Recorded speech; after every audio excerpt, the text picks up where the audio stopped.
fellow Quester. I didn't hear you sneak in. Gosh, you were so quiet.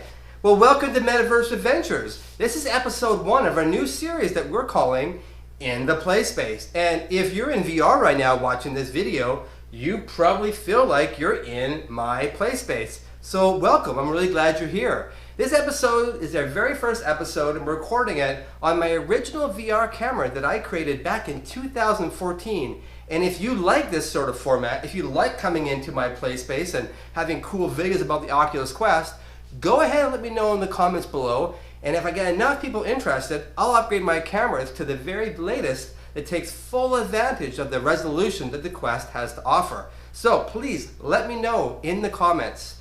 And so let's get away. Let's go talk about my play space, what it is, and give you a really brief tour of how you can set yours up too. So stay tuned.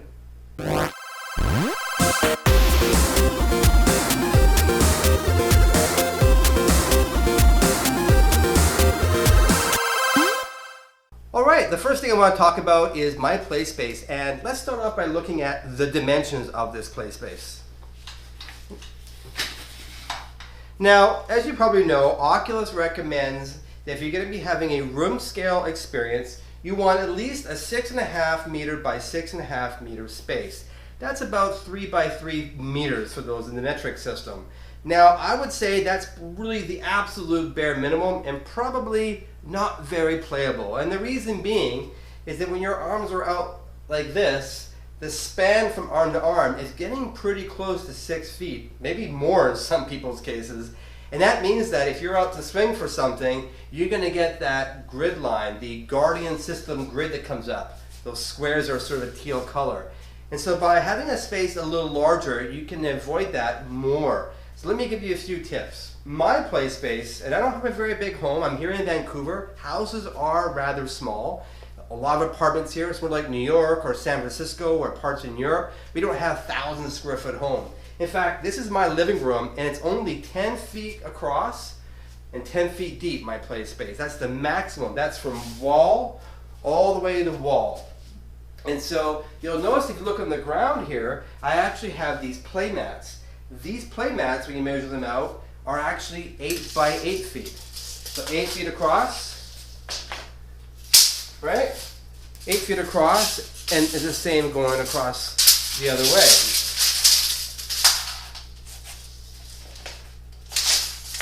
Okay? So 8 by feet and a 10 by 10 foot room is what we have here. The reason why I've done this is a couple reasons. First, when I set up my Guardian system, I actually trace it around the edge of the actual wall itself. All the way around the room is where I go. And you'll notice that that space, like I said earlier, is actually larger. It's 10 by 10 versus 8 by 8. So I've got a foot more or less around all sides. Now, that's not ideal.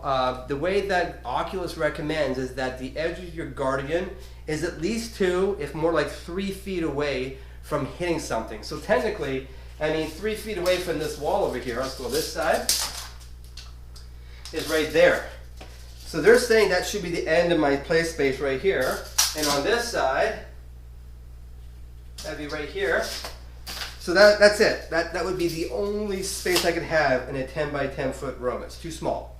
So what I recommend you do is get a carpet like this if you too have a smaller space. And by giving yourself this gap around it, what it does is it gives you another way of feeling your play space other than the visual grid. So let me tell you how it works. So if I'm in a game and I'm playing vigorously, you lose track of where you are in the room. You don't know where you are. However, because of these mats, let me show you what they're made of here. They're made of this sort of foam, and I'll link in the description of where to get these from. They're usually available at Home Depot and places like that if you want to go look locally.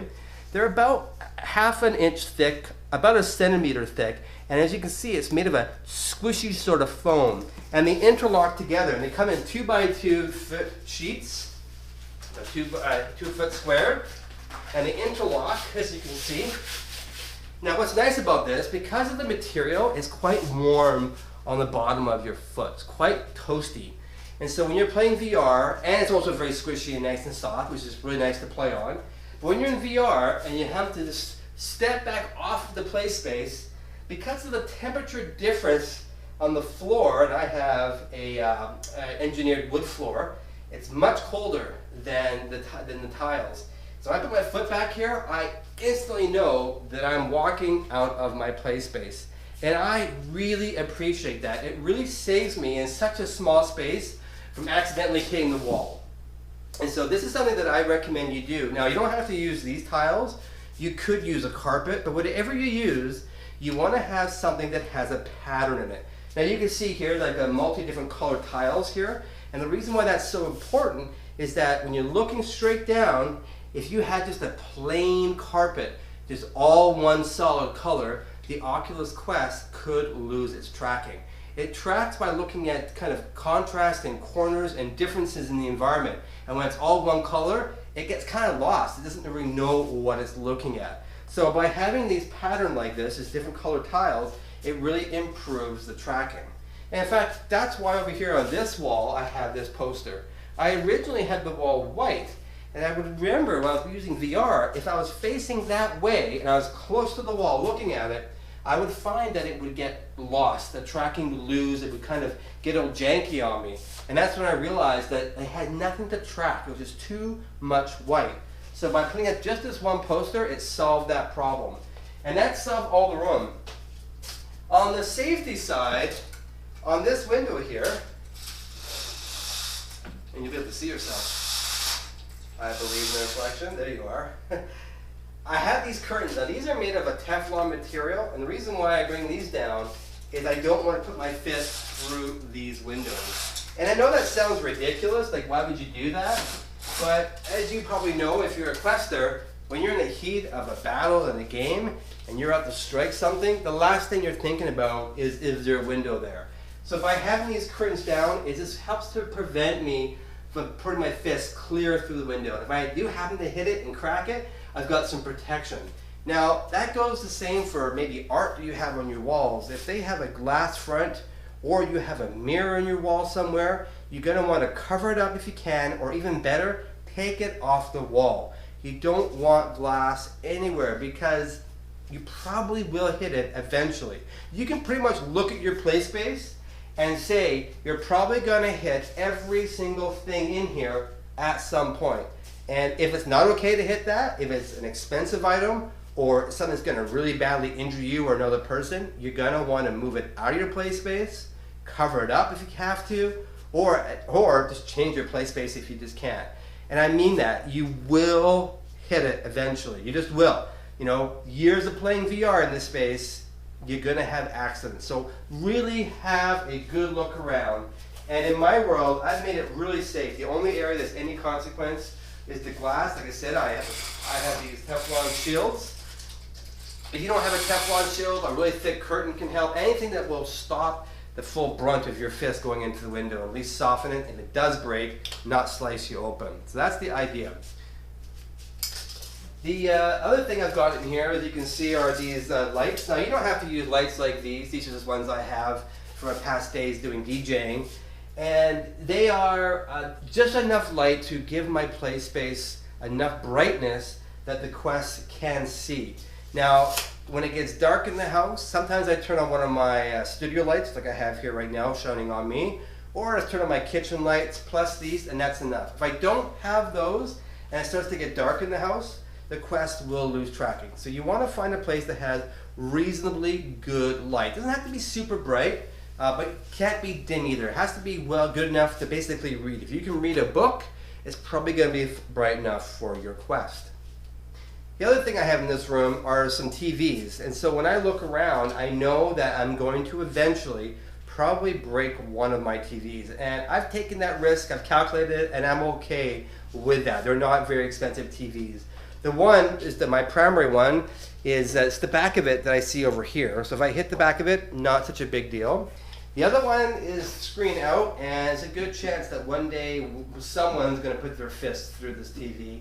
I can't really put it anywhere else. So if you do have expensive stuff and you leave it there, be aware that you're probably going to hit it eventually. You are. It's not an if, it's more of a question of when are you going to do it. The other thing I would say is if you have something on the ceiling. Now in this room here I have a free clear ceiling, but there are plenty of houses that have a ceiling fan or chandelier or some sort of light hanging down, you're really going to want to move those or have them up as close to the ceiling as possible. Now, if you have low ceilings, you're just going to have to get it out. But here I have a standard 8-foot ceiling, and so if I had a light hugging the ceiling, a shallow light, I would be okay. But if I had a chandelier and the bottom of it was right here or even a little bit higher, it is going to get smacked. You're going to be in a game and you're going to be reaching out to get something or to grab an apple or, you know, punch somebody in the head or shoot something. Like, you're going to do something.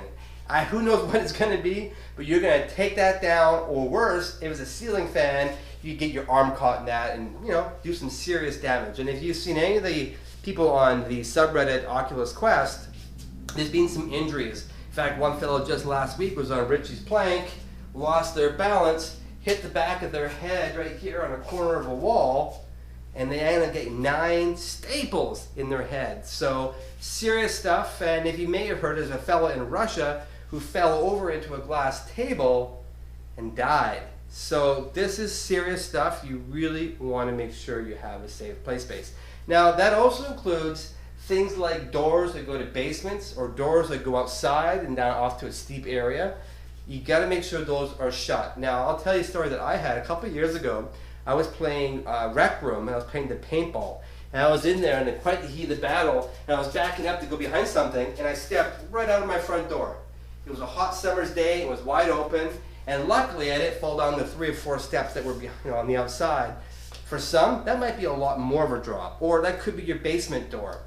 So you really need, again, to have a good look around and make sure you've absolutely secured your play space. You're going to have accidents. And then you're going to want to tell people in your house that you're playing VR. You're going to want to warn them that you cannot see them. And if they're just casually walking through your play space, they could get a fist to their face. And I have personally seen this on a few occasions where I was doing a demo and someone was a little bit careless and thought they could sneak past somebody. But you know, you're in VR and all of a sudden something jumps out at you and you're just like whack. Like, there's almost no warning. Like, a person in VR, they're dangerous. So little children, if they're underage, they can't understand, you need to put them away in another room. If you've got small pets, you got to put them away in the other room. And all other adults, you got to communicate to them that they are taking a risk if they enter your space, because you will not see them. And like I said with the dogs, if the dogs are not put away, and cats, this is what can happen. They could wander into your play space.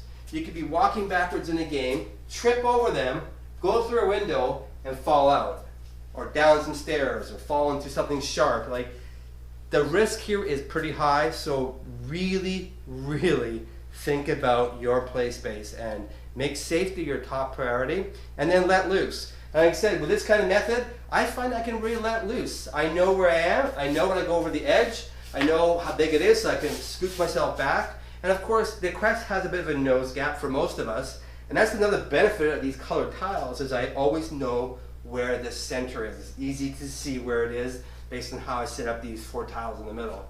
So this is something to consider in your Quest Play Space. I'd love to hear comments below. What do you have set up? You got carpet, you got a big space, small space. The maximum space you can play with the Quest is 25 by 25 feet. And I've done that, and it is awesome, but surprisingly, not for every game. Some games are designed for these types of smaller spaces. So it's fun to know, and if you have a space that's smaller or bigger, tell me what you think about it. And what are you doing to protect yourself? And do you have any tips for others around how they can make sure that they're safe in their play space too? Please comment below. And gotta say, I really like those jeans, and that t-shirt is stellar. Really love it on you.